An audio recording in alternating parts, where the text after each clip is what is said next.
وسلم تسليما كثيرا ثم أما بعد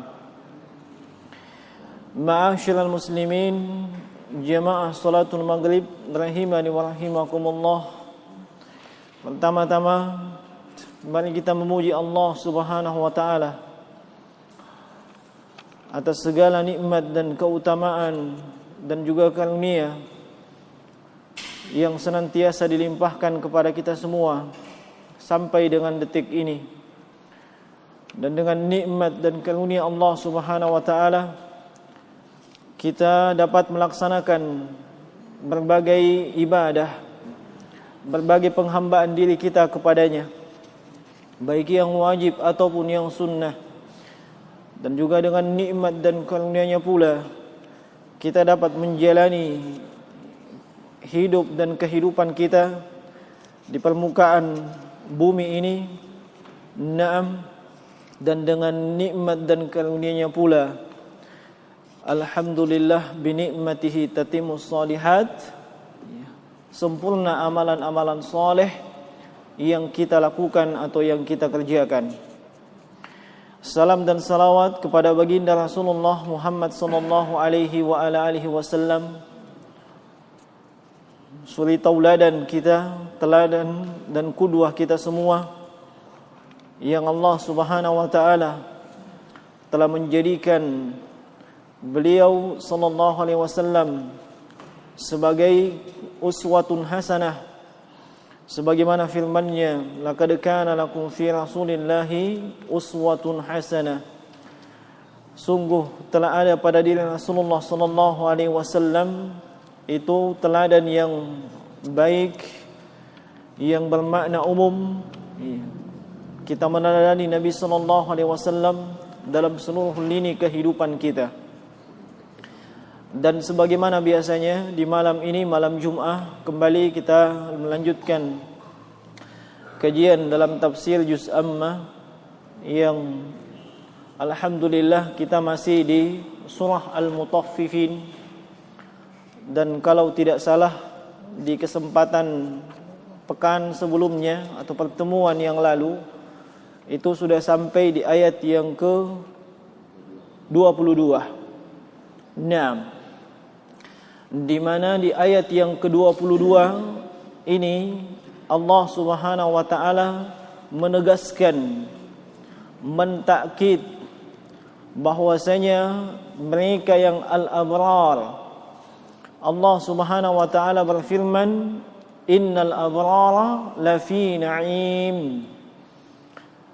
Sungguhnya mereka yang al-abrar, jamak dari kata barun, dan kata para ulama tafsir, mereka adalah dari kalangan kaum mukminin yang as-shadiqun, dari kalangan kaum mukminun yang shadiqun.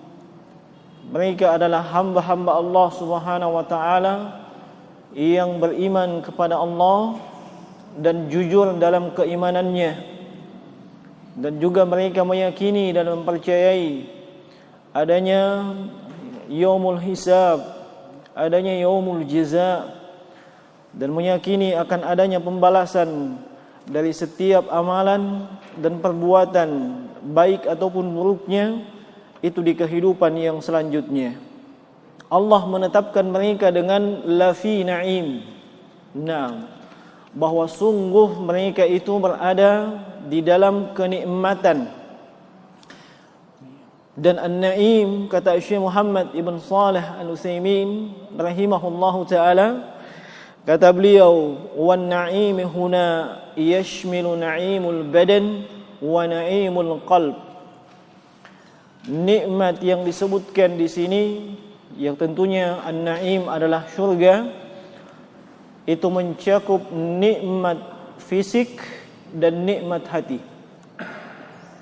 Dan guru beliau yang seorang mufassir yang sudah kita kenal dengan baik, yaitu Syekh Abdul Rahman Nasir As-Sa'di dalam Taisir Al-Karim Ar-Rahman, tafsir beliau menyebutkan bahwa an-na'im itu adalah ismun jami' li na'imil qalbi wal ruhi wal badan. Naim di sini itu kata yang cakupannya meliputi seluruh kenikmatan yang dirasakan oleh hati, dirasakan oleh jiwa kita, dan juga dirasakan oleh anggota tubuh kita. Seluruh bentuk jenis model kenikmatan itu disebutkan di dalam An-Naim, dan seluruh model dan bentuk serta jenis kenikmatan tersebut itu hanya ada di surga Allah Subhanahu wa ta'ala. Adapun nikmat atau kenikmatan An-Naim yang dirasakan oleh fisik kita, Allah Subhanahu wa ta'ala sebutkan dalam surah Az-Zukhruf di ayat yang ke-71. Wa fiha ma tashtahihil anfus wa talazzul a'yun wa antum fiha khalidun. Dan di dalam surga itu, kata Allah, ma tashtahihil anfus, semua yang diinginkan oleh jiwa kita, semua yang diinginkan oleh hati kita, semua yang diinginkan oleh anggota tubuh kita, itu ada di dalam surga. Wa talazzul a'yun, semua yang menyenangkan pandangan mata, yang nikmat kita pandangi, semuanya ada di dalam surga. Wa antum fiha khalidun, dan kalian di dalam surga itu khalidun, selama-lamanya. Bukan kehidupan yang sebentar, tapi kehidupan di surga atau kehidupan di alam akhirat secara umum itu adalah kehidupan yang tidak berujung dan tidak berakhir. Kehidupan yang khalidina fiha, yang selama-lamanya. Nah, dan Allah Subhanahu wa ta'ala menyebutkan dalam surah As-Sajdah, fala ta'lamu nafsum ma ukhfiya lahum min qurrati a'yun jazaa'an bima kanu ya'malun. Allah menyebutkan tentang kenikmatan di surga yang seorang pun tidak bisa mengetahui, daripada apa yang Allah Subhanahu wa ta'ala sembunyikan, daripada apa yang Allah Subhanahu wa ta'ala siapkan kepada siapapun yang melakukan amalan soleh dari hamba-hambanya, dan sebagai bentuk balasan untuk mereka. Kenikmatan surga, jemaah sekalian, itu tidak ada bandingannya sama sekali. Sering kita mendengarkan hadits qudsi, yang mana hadits tersebut diriwayatkan oleh Imam Al-Bukhari dan Imam Muslim dari sahabat yang mulia Abu Hurairah radhiyallahu ta'ala anhu, bahwa Rasulullah sallallahu alaihi wasallam bersabda, Allah Subhanahu wa ta'ala berfirman, a'dadtu li ibadiyas salihin, saya sudah mempersiapkan, aku telah mempersiapkan, kata Allah, untuk hamba-hambaku yang saleh, yang mala ainun ra'at, sesuatu yang tidak pernah terlihat oleh mata, wala uzunun sami'at, yang tidak pernah terdengar oleh telinga, wala na'am khatri balin bashar atau kama qala, dan tidak pernah terlintas di dalam benak manusia, di dalam fikiran manusia. Kalau disebutkan tentang kehidupan surga yang mungkin hal tersebut ada juga di dunia ini, maka jangan kita katakan itu sama. Nah, itu tidak akan pernah sama. Tidak akan pernah sama. Dan di sana, jemaah sekalian, sebagaimana yang kita sebutkan tentang An-Naim tadi, semua yang menyenangkan hati, fisik dan jiwa kita, semuanya telah Allah Subhanahu wa ta'ala siapkan di surga. Dan di antara yang Allah siapkan di surga, Dan ini merupakan sesuatu yang ditunggu-tunggu oleh kaum pria. Yaitu Allah telah menyiapkan mereka wanita-wanita dari kalangan penduduk surga. Yang Allah Subhanahu wa taala sebutkan di sejumlah ayat dengan azwajun mutahharah, dengan bihurin 'ain. Azwajun mutahharah, istri-istri yang disucikan, bihurin 'ain, wanita yang memiliki mata haur, mata yang jeli. Naam, sedemikian indahnya mata mereka.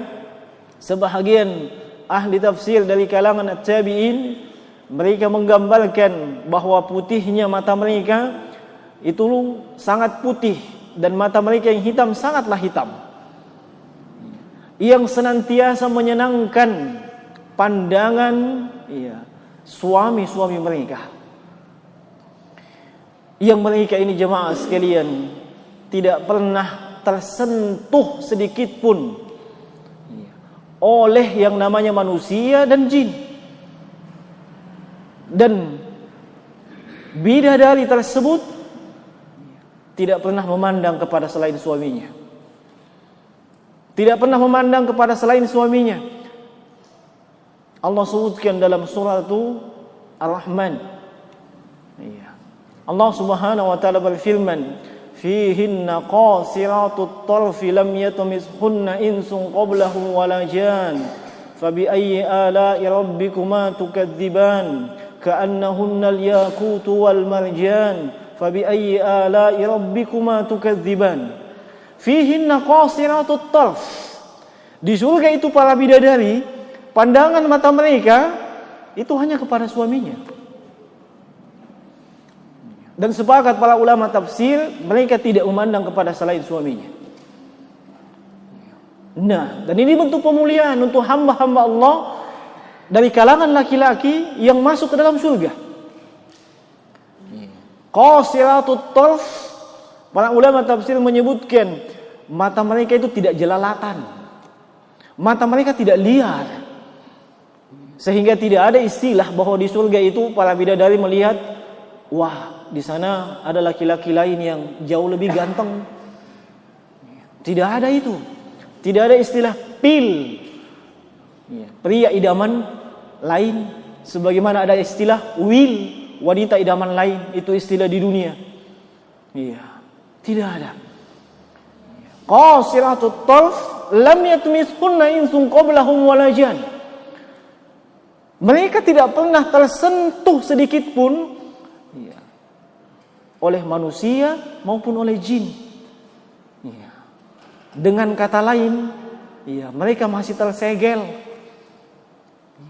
Tidak sama dengan kehidupan dengan wanita di dunia ini yang dimaklumi, apalagi di akhir zaman, subhanallah, yang mereka yang menganut pemahaman pergaulan bebas.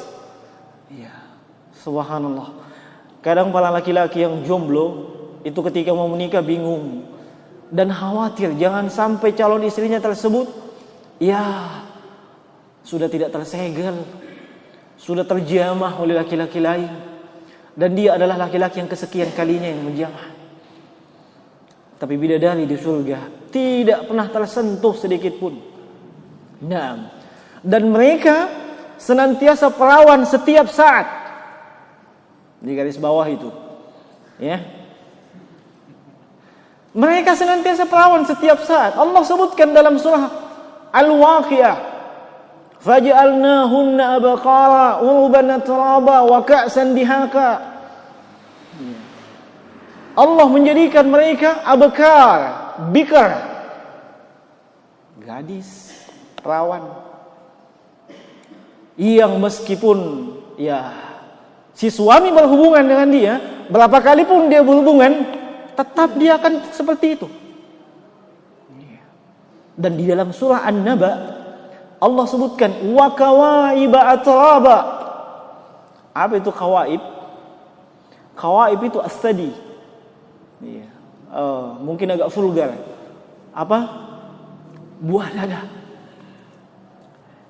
Kawaib, kata Abdullah bin Abbas, Imam Mujahid, itu senantiasa kencang, tegak, tidak ada doernya. Saya tidak main-main. Ya, betul. Ya, itu bidadari di surga. Ya, kita maklumi yang sudah punya istri ya. Nah, yang dulunya ketika pengantin baru, wah subhanallah, tegak menjulang. Ya. Tapi setelah seiring berjalannya waktu, entah sering diapai, daun. Nah, tapi bidadari surga tetap tegak dan kokoh. Waqawaib. Kemudian atraga, itu usia mereka sebaya. Salasin 33. Uruban atraba dalam surah Al-Waqiah. Mereka penuh cinta dan mereka sebaya. Itu gambarannya. Lalu bagaimana kecantikan mereka? Kecantikan mereka disebutkan oleh Allah Subhanahu wa taala dalam surah Ar-Rahman tadi. Ka'annahunnal yaqutu wal marjan. Mereka itu bagaikan al-yaqut. Al-yaqut dia adalah permata yang sangat bening. Dan al-marjan dia adalah mutiara yang sangat putih. Kalau antum mau sedikit lebih banyak lagi, di dalam hadis yang diriwayatkan oleh Imam Al-Bukhari, Rasulullah sallallahu alaihi wasallam menyebutkan ketika penduduk surga itu masuk ke dalam surga dan mereka masuk dalam keadaan rombongan. Rombongan pertama itu masuk dan wajah mereka bagaikan rembulan. Rombongan yang kedua, wajah mereka bagaikan bintang yang paling indah, paling terang. Dan bersama mereka itu sudah ada 2 bidadari. Yang kata Nabi sallallahu alaihi wasallam, yura mukhu suqihima min wara'il lahm. Yang mereka ketika itu sumsum tulang betisnya nampak kelihatan di balik daging betisnya itu. Kelihatan betul tulangnya. Apakah mereka itu masuk dalam keadaan telanjang? Tidak. Mereka memakai pakaian sebanyak 70 lembar gaun. Tapi masih kelihatan. 70 lembar. Bisa dibayangkan itu? Nah, 70 lembar ternyata belum bisa menutupi itu, keindahan itu. Bidadari. Nah, yang wanginya mereka, kata Nabi sallallahu alaihi wasallam dalam hadis yang diriwayatkan oleh Imam Al-Bukhari, "Lau anna imra'atan min nisa'i ahli al-jannah ittala'at ila al-ard." Seandainya ada satu dari wanita min nisa'i ahli al-jannah yang dia penduduk surga dari kalangan bidadari yang ittala'at ila al-ard, nongol sebentar di bumi, sebentar saja nongol. Maka apa yang terjadi jemaah sekalian? La adha'at ma bainahuma. Langit dan bumi itu akan terang. Langit dan bumi akan terang. Wala mala'at ma bainahuma bihur. Dan langit dan bumi itu akan mengeluarkan bau yang sangat harum. Itu cuma nongol sebentar. Dan itu pun cuma satu bidadari. Nah, ini Allah siapkan untuk siapa? Untuk kaum mukminin yang masuk ke dalam surga. Allah sebutkan dalam suratul Zukhruf, "Wa kadzalika wazawwajnahum bihurin 'ain." Demikian itulah kami akan pasangkan, kami akan nikahkan mereka yang laki-laki yang masuk ke dalam surga dengan bihurin 'ain. Subhanallah. Ini cuman sekedar gambaran saja. Hakikatnya itu kembali kepada keumuman hadits qudsi tadi. Ma la ainun ra'at, tidak pernah terlihat oleh mata. Sehingga kalau mau lihat hakikatnya, bagaimana? Masuk surga dulu. Itu kalau mau lihat hakikatnya. Nah, hakikat daripada hurul ain, bidadari. Dan setiap penduduk surga minimal mereka mendapatkan pasangan dari kalangan bidadari minimal itu 2. Itu sudah menanti mereka. Mereka mau masuk surga, 2 bidadari sudah mendampingi. Nah, maksimalnya berapa? Ada yang tahu? Kebanyakan yang disebutkan oleh mereka yang sering menyebutkan itu berlandaskan hadis yang dhaif. Nah, yang jelas kalau dari kalangan asyuhada, mereka yang mati syahid, meninggal di medan juang, di medan jihad, 2 ditambah dengan 72 bidadari lagi. Sudah dapat 2 tambah 72 lagi. Dibayangin aja. Nah, lalu bagaimana dengan kita yang tidak mati syahid? Misalnya, kita bisa minta berapa saja. Kembali kepada keumuman firman Allah Subhanahu wa taala dalam surah Fussilat. Walakum fiha ma tashtahi anfusukum walakum fiha ma tad'un. Untuk kalian fiha di surga apa yang kalian inginkan. Dan wama tadaun, apa yang kalian minta, terserah kalian.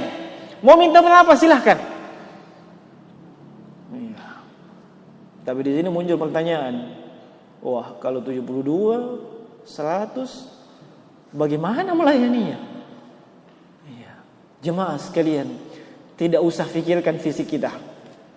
Kalau di dunia ini, banyak-banyak itu dari kalangan kaum muslimin semangat untuk nambah istri. Tapi untuk 1 istri saja dia mesti minum obat kuat.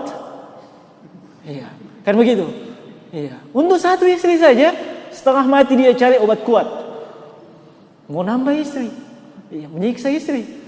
Nah, tapi di sana jemaah sekalian, pertama, ketika masuk ke dalam surga, fisik kita, itu sebagaimana fisiknya Nabiullah Adam alaihissalam yang tingginya 60 hastah.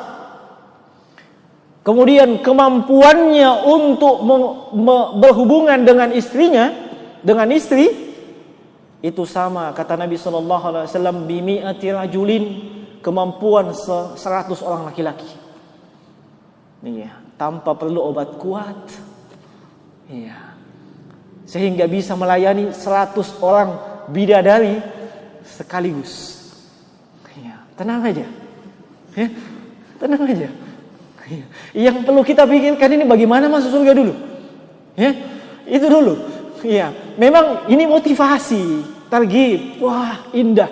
Ini baru satu kenikmatan ini. Nah, Allah sebutkan naim, banyak kenikmatan. Baru satu kenikmatan, baru bidadarinya. Nah, jemaah sekalian rahimani wa rahimakumullah. Kemudian mungkin para ibu-ibu di rumah, istri-istri antum yang mendengarkan kajian kita ini secara online, mungkin sudah mulai emosional. Kenapa? Lalu bagian dia di mana kasihan? Suaminya yang selama ini dia cintai, dia rawat di dunia, kok diambil sama bidadari? Gimana dengan istri kita? Tenang saya jemaah sekalian. Antum paling tenang. Para istri ini mesti ditenangkan juga. Yang jelas kaum mukminin, kaum mukminah, wanita-wanita beriman dari kalangan manusia itu sebenarnya jauh lebih baik dibandingkan bidadari. Kenapa? Allah melebihkan mereka dengan ketaatan di dunia. Allah melebihkan mereka dengan ketaatan di dunia, yang dengan ketaatan tersebut, ketaatan yang wajib saja mereka lakukan, 8 pintu surga itu sudah menanti mereka. Nah, dan mereka akan masuk juga ke dalam surga. Usia mereka disesuaikan dengan bidadari, 33 tahun. Dan mereka dikembalikan ke masa mudanya dan lebih cantik lagi. Jadi tidak usah khawatir istri-istri kita itu, insyaallah. Nah, yang perlu mereka pikirkan itu bagaimana mereka taat kepada Allah Subhanahu wa taala, melaksanakan kewajibannya dan taat kepada suami. Nah, itu dua hal ini yang paling mendasar. Nah, ketaatan kepada Allah Subhanahu wa taala dan ketaatan kepada suaminya. Sebab Nabi sallallahu alaihi wasallam itu ketika salah seorang dari kalangan wanita menikah, beliau menanyakan atau menyampaikan kepada wanita tersebut, apakah kamu sudah berbuat baik kepada suamimu? Lalu wanita tersebut mengatakan iya. Kata Rasulullah sallallahu alaihi wasallam, "Fanzuri aina anti minhu." Perhatikan baik-baik bagaimana kedudukanmu terhadap suamimu. Fa inna ma huwa naruki au jannatuki. Sebab suamimu itu penentu kamu ke neraka atau surga. Suamimu itu penentu kamu ke neraka atau ke surga. Artinya apa jemaah sekalian? Meskipun ketaatan istri-istri kita ini hebat kepada Allah Subhanahu wa taala, dia sudah laksanakan dengan sebaik-baiknya, semaksimal mungkin, tapi kalau dia durhaka kepada suaminya, musibah itu. Kemarin kita sudah mengkaji tentang akhlak. Wanita yang melaksanakan kewajibannya kepada Allah bagus, tapi akhlaknya buruk. Kemana tempatnya? Neraka. Dan seorang istri yang paling wajib setelah ia menikah, kalau sebelum menikah kedua orang tuanya, terlebih ibunya. Tapi setelah dia menikah, dia milik suaminya. Dia milik suaminya. Suaminya yang menentukan apakah dia nanti akan masuk dalam surga atau yang masuk ke dalam neraka. Itu jemaah sekalian. Tinggal mereka pikirkan juga bagaimana caranya mereka bisa masuk ke dalam surga. Sebab setiap kali suami dari kalangan kaum mukminin disakiti oleh istrinya, maka bidadari di surga itu akan menyebutkan, jangan kau sakiti dia, sebab dia hanya sebentar di dunia dan dia akan jadi milik kami nanti di surga. Nah, olehnya kaum wanita, untuk para istri-istri kita, tinggal menentukan apakah bagaimana kedudukannya terhadap Allah dan bagaimana kedudukannya terhadap suaminya. Itu saja. Nah, kemudian bagaimana dengan mereka yang meninggal dalam keadaan jomblo? Perempuan yang meninggal dalam keadaan tidak punya suami, atau dia meninggal suaminya masuk ke dalam neraka, dan dia masuk ke dalam surga. Bagaimana itu? Kembali kepada kaidah umum yang disebutkan oleh Nabi sallallahu alaihi wasallam, wa ma fil jannati a'zabun. Di surga itu tidak ada yang jomblo. Di surga itu tidak ada yang bujangan, tidak ada yang jomblo dan jomblowati di surga, tidak ada. Kalau wanita yang tidak punya suami, di dunia ini, di surga, dia masuk ke dalam surga, atau wanita yang suaminya masuk ke dalam neraka, atau wanita yang suaminya menikah lagi, sebab seorang istri itu akan bersama dengan suami terakhirnya di surga. Siapa tahu dia menikah lagi dengan yang laki-laki yang lain, yang ternyata laki-laki yang lain itu masuk ke dalam neraka. Nah, dia diberikan pilihan, dia boleh menikah dengan para jomblo yang masuk ke surga juga. Tinggal ini para jomblo, antum-antum itu pikirkan juga bagaimana masuk ke dalam surga. Nah,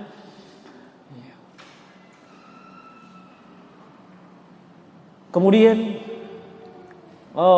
para wanita, istri-istri kita yang memang masuk ke dalam surga bersama dengan kita, bahkan bukan cuman kita dengan suami istri itu saja, insyaallah taala kita akan berkumpul dengan seluruh keluarga kita yang memang mereka adalah penduduk surga. Dan ini Allah Subhanahu wa taala sebutkan dalam surah Qaf. Kita akan dikumpulkan dengan semua keturunan kita, yang keturunan tersebut memang dia diputuskan masuk ke dalam surga. Tidak usah khawatir. Nah, ini baru satu kenikmatan. Iya, baru satu kenikmatan. Iya, belum kenikmatan yang lain. Nah, ketika penduduk surga sudah masuk bersama dengan para bidadari, Allah Subhanahu wa taala menyebutkan alal araiki yanzurun di ayat yang ke-23. Laki-laki tersebut berada di atas al-araik. Al-araik itu jamak dari kata arikah. Dan arikah ini kalau diterjemahkan ke dalam bahasa kita dengan sederhana, itu bermakna ranjang, dipan, tempat tidur. Iya. Nah, yanzurun, mereka bertelekan di sana, iya, berbaring di sana sambil memandang. Apa yang mereka pandangi? Apa yang akan dipandangi kaum mukminin yang telah masuk ke surga dan mereka disiapkan dengan dipan dan ranjang.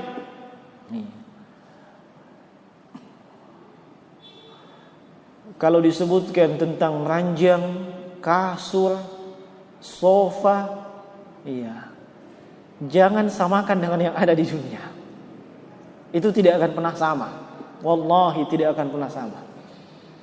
Nah, apa yang mereka pandangi? Alal araiki yanzurun. Para ulama tafsir menyebutkan beberapa penafsiran. Penafsiran yang pertama, mereka memandang wajah Allah Subhanahu wa taala. Dan itu nikmat tambahan bagi penduduk surga. Penafsiran yang berikutnya, mereka memandangi nikmat yang tidak akan pernah habis yang Allah siapkan untuk mereka. Takjub dan kagum. Penafsiran yang ketiga, mereka memandang orang-orang yang dahulu ketika di dunia itu suka mengejek mereka, suka mencela mereka, suka melecehkan mereka. Nanti di ayat-ayat yang berikutnya, itu disebutkan tentang al-mujrimin. Yataghamazun. Tahu? Naam, amati yataghamazun. Itu mereka yang pendosa. Kalau lihat orang beriman yang komitmen dengan agamanya, yang kokoh di atas agamanya, mereka itu saling kedip-kedipkan mata. Lihat sana. Cuman sholat saja dia kerja. Tidak ada yang lain itu. Kayak begitu. Nah, kebalikannya di surga, penduduk surga itu akan melihat mereka. Oh, ternyata si fulan nyemplung. Kemana? Nyemplung ke neraka. Kebalikannya jemaah sekalian. Makanya di kehidupan dunia ini, tatkala antum mendapatkan cobaan, ejekan, celaan, hinaan, dan itu disebabkan kekokohan, keistiqomahan di atas agama, ya tenang aja. Tenang saja. Tidak perlu dibalas. Tidak perlu. Tidak usah pasang badan. Biarkan dia. Allah Subhanahu wa taala menyebutkan karakteristik hamba Allah dengan apa? Wa ibadur rahmanil ladzina yamshuna 'alal ardi haunan wa idza khatabahumul jahiluna qalu salama. Bukan dia balas, biarin aja. Toh dia sendiri mendapatkan nanti itu balasannya. Ini yang mereka pandangi. Dan itu tidak akan ada habisnya jemaah sekalian. Nah, ta'rifu fi wujuhihim nadratun na'im. Siapapun yang melihat wajah orang yang masuk ke dalam surga, yang mereka bertelekan di dipan dan di ranjang, itu akan nyata dan nampak di wajah mereka bahwasanya dia telah mendapatkan nikmat yang sangat banyak. Wajahnya itu begitu berseri-seri. Nah, kemudian Allah Subhanahu wa taala berfirman, yusqawna min rahiqim makhtum. Jam berapa Isa? 7:06. Nah, Di ayat yang ke-25 Allah Subhanahu wa taala berfirman, yusqauna min rahiqim makhtum. Penduduk surga itu minum. Iya, yasqaun. Mereka semua minum min rahiq. Rahiq itu adalah al-khamru al-khalis. Rahiq itu adalah minuman keras, khamar yang murni. Yang sedemikian murninya, sedemikian dahsyatnya rahiq, khamar tersebut, berapapun banyak yang diminum tidak akan pernah mabuk, tidak akan menimbulkan sakit kepala, tidak akan menimbulkan apa? Lihat mereka yang biasa mabuk, apa yang mereka lakukan? Seolah-olah cuma dia sendiri laki-laki di dunia ini, iya toh? Iya. Itu khamar di dunia. Memang tidak murni khamarnya, tidak murni. Iya. Kalau di Makassar, tetangga saya itu memang profesinya pembuat khamar, pembuat balok AC. Ya, pernah dengar balok AC? Saya pernah lihat proses pembuatannya. Ya Allah, jelek sekali. Sudah air itu sudah bekas namanya AC dari beras, bekas sisa beras, airnya yang putih itu dikasih basi. Iya. Sudah itu dikasih lagi cuka, ditambah lagi halinya. Iya. Kadang ditambah lagi yang sesuatu yang membuat dia kecut lagi. Tapi ternyata itu laku.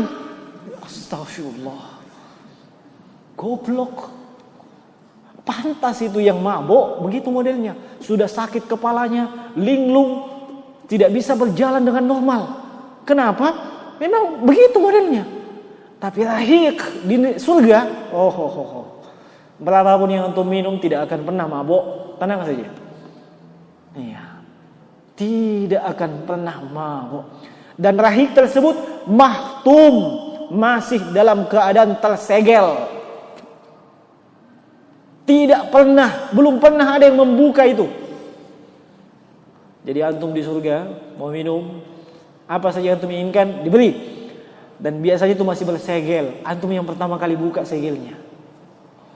Iya.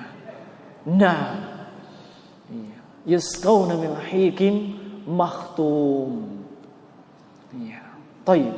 Dan khitamuhu misk. Segel, iya, penutup daripada wadah khamar tersebut adalah misk, kasturi. Khitamuhu misk. Wa fi zalika falyatanafasil mutanafisun. Ini motivasi jemaah sekalian. Hendaknya kalian berlomba-lomba untuk hal tersebut.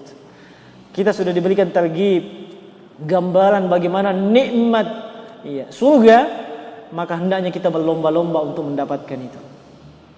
Dan ini semakna dengan firman Allah Subhanahu wa taala, fastabiqul khairat. Kita berlomba-lomba untuk mendapatkan itu.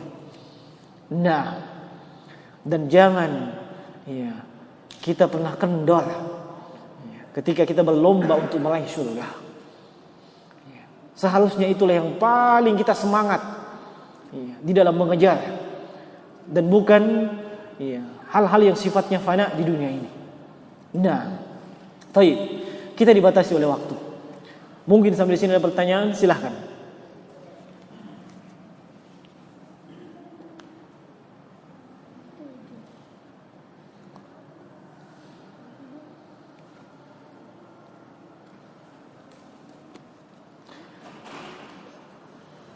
Baik, saya cukupkan. Demikianlah yang bisa kita ingatkan pada kesempatan petang hari ini. Kita baru sampai di ayat yang ke-26. Nah, semoga Allah Subhanahu wa taala senantiasa menambahkan ilmu yang bermanfaat. Yang dengan ilmu yang bermanfaat tersebut dibangun amalan-amalan soleh kita. Dan semoga Allah Subhanahu wa taala senantiasa memberikan taufik dan hidayahnya, sehingga kita dapat bersemangat, berlomba-lomba untuk melakukan kebaikan. Innahu waliyudzalika wal qadiru alaihi wa huwa Jawwadun Karim. Mohon maaf atas segala kekurangan. Yang benar datang dari sisi Allah Subhanahu wa taala, yang keliru itu datang dari kami. Subhanakallah bihamdik, nasyhadu an la ilaha illa anta, astaghfiruka wa atubu ilaik. Assalamualaikum warahmatullahi wabarakatuh.